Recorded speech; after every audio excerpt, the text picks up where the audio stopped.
Hello guys, how are you? I'm Hardeep Singh. Welcome back to your own YouTube channel. IELTS updates and recent exams. For more updates related to recent IELTS exam writing test topics, listening, reading, practice test, and speaking, you got guesswork. Please, guys, participate in everyday listening and reading practice test to achieve your desired band score in your actual IELTS exam. Please hit the like and subscribe button. Press the bell icon for the upcoming notifications. Don't forget like, subscribe and share my YouTube channel and my Facebook page, IELTS updates and recent exams. Part 1. You'll hear a conversation between Alan and Gianna, the office counsellor of a company. First, you have some time to read questions 1 to 6.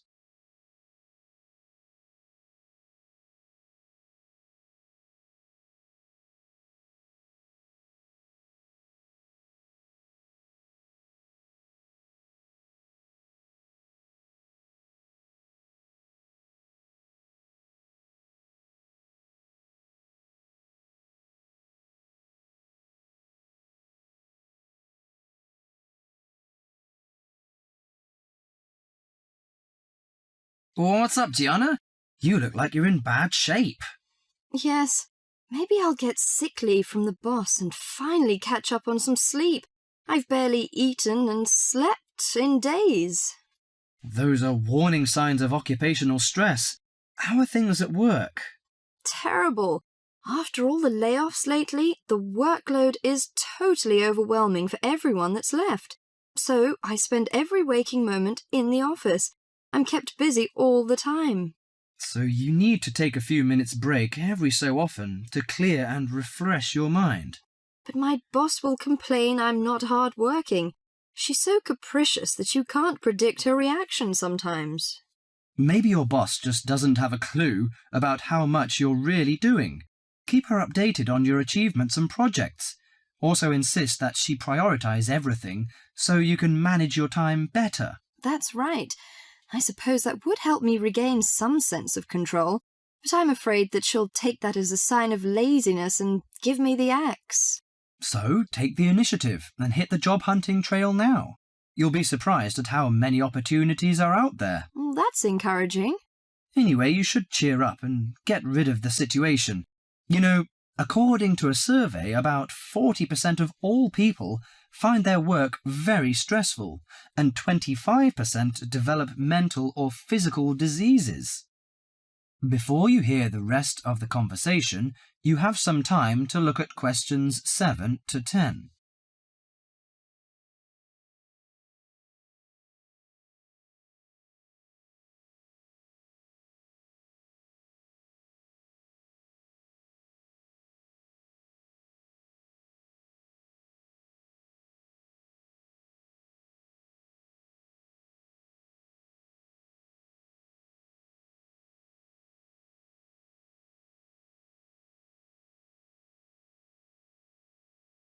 So serious?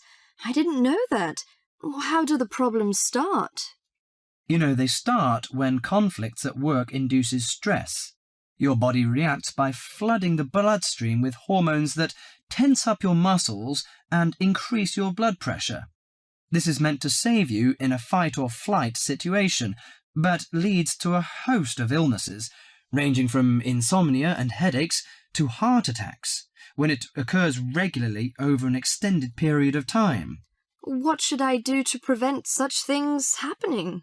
Well, most occupational stress is attributed to a recognized lack of control. You should act in advance to relieve the problems.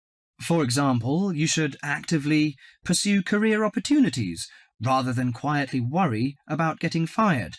Of course, you can't control everything, so you need to help your mind and body cope. Keep a journal to release your frustrations, take short walks to calm down, or if necessary, simply take a mental health day. That is the end of part 1. You now have half a minute to check your answers.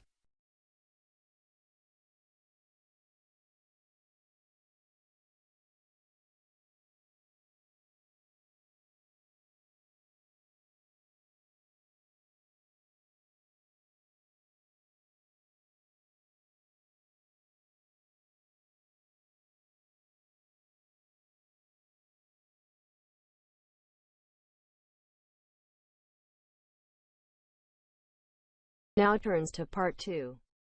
You'll hear a monologue about a guided tour to London. First, you have some time to read questions.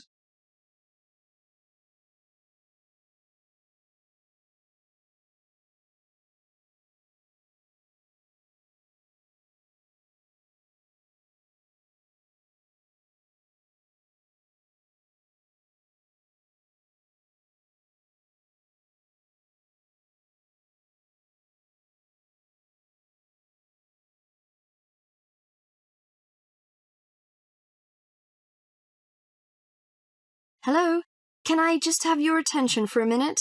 Thank you. My name is Mary Golding. Some of you may recognize me.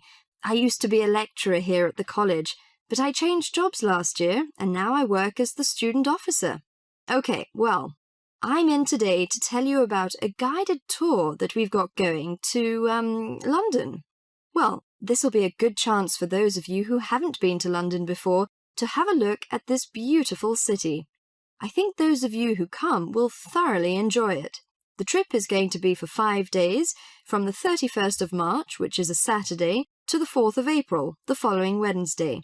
We'll be taking a medium-sized coach, so there'll be 45 places on that. Last time it was a minibus with only 16 places, which proved insufficient for students' needs. According to the London Development Agency, London has over 200 museums, 500 cinema screens, 108 music halls, and 5 symphony orchestras. Needless to say, we can't see it all in one day. Here are some major sites we are going to tackle on the first visit to London. On the first day we're in London, we'll be going on a boat trip up the River Thames and up the London Eye. The Eye is a giant modern Ferris wheel which stands on the south of the river, across from the Houses of Parliament. The boat cruise is included in the cost of the trip, so you won't need to worry about spending extra money. But you have to pay to ride the Eye to gaze out over the vast city. After that, we'll visit the Houses of Parliament. The Houses of Parliament, also known as Westminster Palace, was designed in the Gothic style. One of London's famous landmarks, Big Ben, the clock tower named for its 13-ton bell, is also found here. You can have a free visit up there. I think you all know Westminster Abbey, one of the most visited Christian churches in the world. There is no admission charge for this, but there are lots of souvenir shops around, so you might need some money for those. Before you hear the rest of the conversation, you have some time to look at questions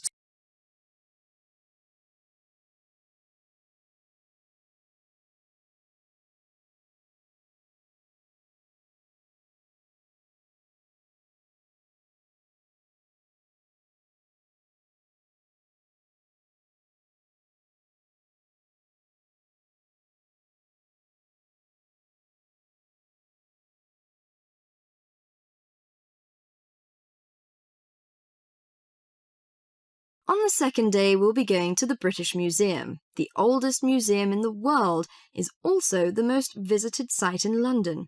You have to pay to get in there, but it's not expensive. The museum's newly constructed £100 million Great Court, a 2-acre square enclosed by a glass roof, is the largest covered public square in Europe. It is called the Great Court. On the third day, you'll be free to do whatever you like. Personally, I recommend the Natural History Museum. It has over 68 million specimens. Fun exhibits include the Blue Whale exhibit, Rainforest Gallery, Earthquake Experience, and dinosaur displays. The Globe Theatre is a place worthy of visiting. The original Globe Theatre, where actors performed William Shakespeare's plays, burned down in 1613. The newly reconstructed Globe, however, copies original drawings of the 16th century's building's details and uses many of the same techniques and materials. Theatregoers can see performances of Shakespeare's plays, such as Romeo and Juliet and Much Ado About Nothing. If you'd like, can you sign up on this form on the student notice board by Friday? It'll be first come, first served. That is the end of part 2. You now have half a minute to check your answers.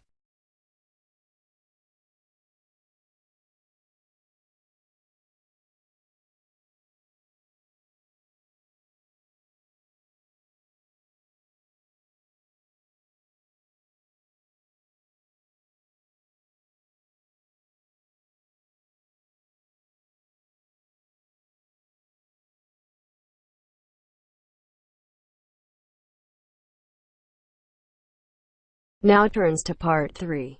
You will hear part of a talk on cultural research. First, you have some time to look at questions 21 to 26.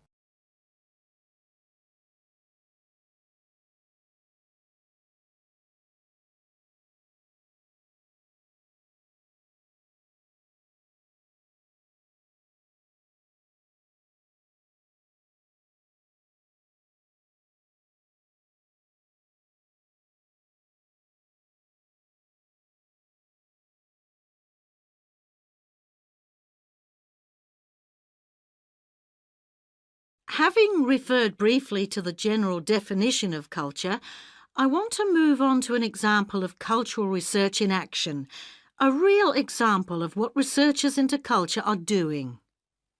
This is a study done in 2004 into the global teenager hypothesis. Now, the global teenager hypothesis states that the values and attitudes of teenagers all over the world have become very similar, that teenagers are part of a global culture, rather than a national or a regional one. This study investigated the subject of materialism in 3 different cultures. It asked if teenagers' attitudes to materialism were similar or different in those 3 different cultures. I'd like to go through the main points of this study because I think it demonstrates the interest and usefulness of this kind of research. The research took a sample of 556 high school students of between 14 and 17 years of age from 3 countries. The 3 countries, being also 3 differing cultures, were China, Japan, and the USA. The high schools were in medium-sized cities, and the students came from middle-class areas.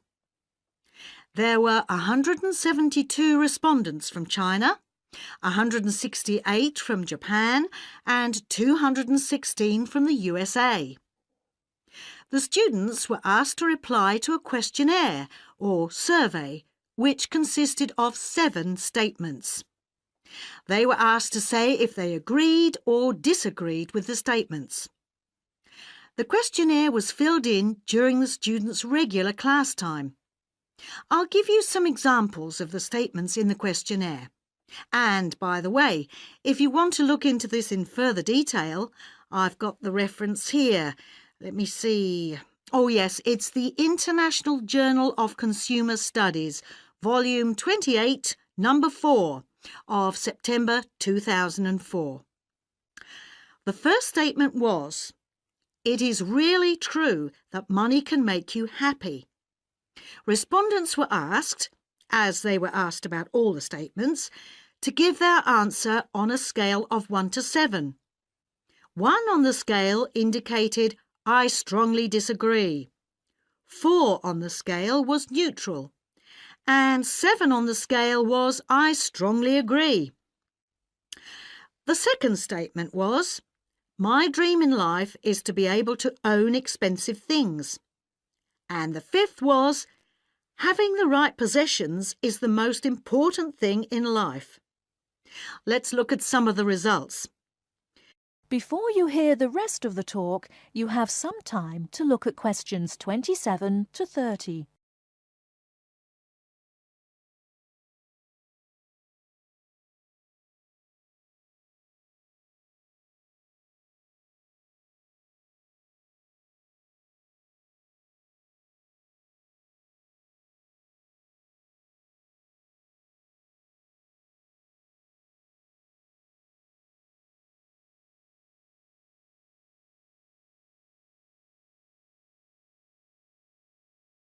I'm sure. Let's look at some of the results. With regard to the first statement, it was the Japanese teenagers who agreed most strongly that money could make you happy. The Americans were second, and the Chinese agreed least. However, regarding one's life dream being to own expensive things, it was American teenagers who agreed most strongly with this, and the Chinese who agreed least. As regards the 5th statement, about owning the right things, the Americans agreed less strongly than the other two groups. It was the Chinese who agreed most strongly with this statement. I haven't been able to analyse all aspects of the study in this lecture, but it does suggest that the hypothesis is not supported by the data.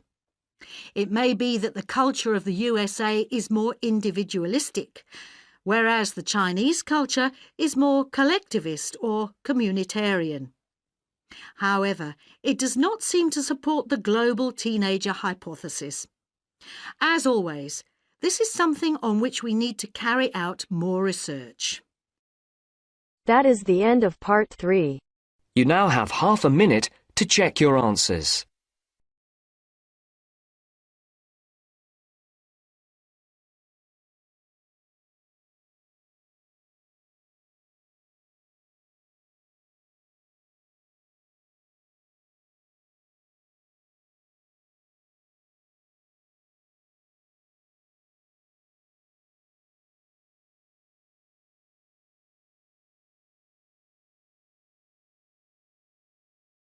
Now turns to part 4.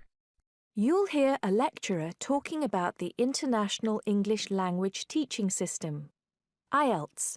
First, you have some time to look at questions 31 to 40.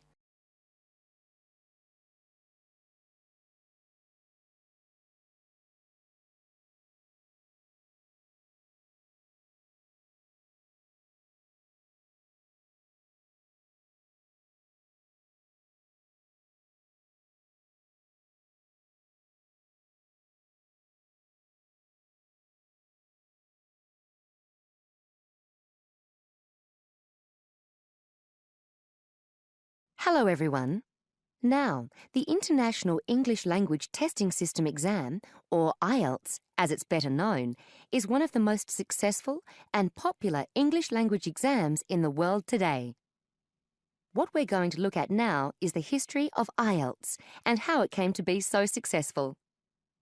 The story starts back in the 1960s when the British Council created an exam called EPTB to test international applicants wanting to study at universities and colleges in the UK. EPTB, by the way, stood for English Proficiency Test Battery. Strange name, I know. This exam mainly used multiple choice questions and by the end of the 1970s was considered a little old-fashioned. So, in 1980, it was replaced by IELTS, the English Language Testing Service.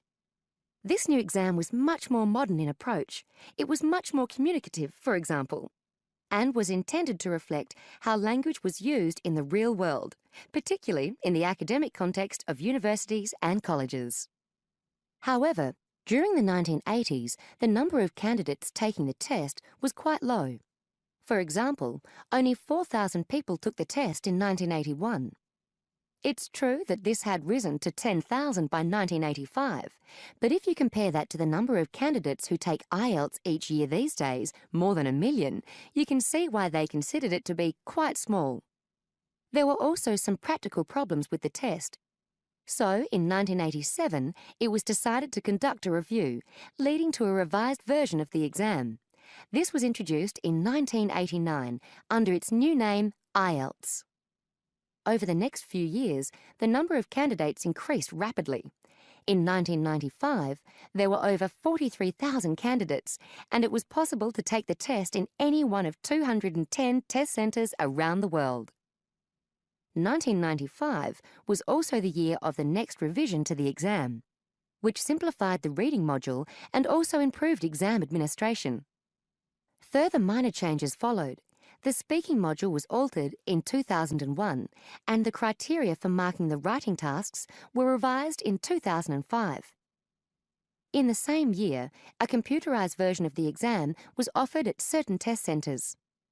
2003 was a milestone for IELTS, as it was the year when the number of candidates went over 500,000 for the first time.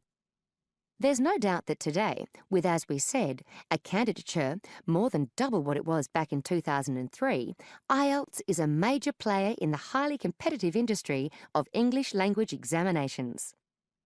That is the end of part 4. You now have half a minute to check your answers. So guys, don't forget like, subscribe and share my YouTube channel and my Facebook page, IELTS updates and recent exams. For more updates related to recent IELTS exam writing test topics, listening, reading, practice test and speaking, you got guesswork. Please guys, participate in everyday new IELTS listening and reading practice tests to achieve your desired band score in your actual IELTS exam. For more IELTS material, visit my official website www.ieltsupdatesandrecentexams.com. The link is given below in the description. If you need PDF files of latest IELTS material, then please join my Telegram channel. So guys, please write your score below the comment section. Again, thanks for listening. God bless you all guys. Stay tuned, stay safe.